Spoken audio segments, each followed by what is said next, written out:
Good afternoon everyone, সবাই কেমন আছে? তো আজকে আমাদের এখানে খুব বৃষ্টি হচ্ছে, তাই একটু আমাদের বাড়ির চারপাশটা দেখিয়ে দিলাম।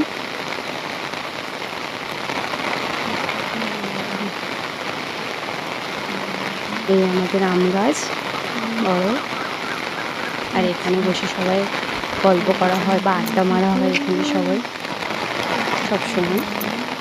কেমন লাগলো সবাই জানাবেন।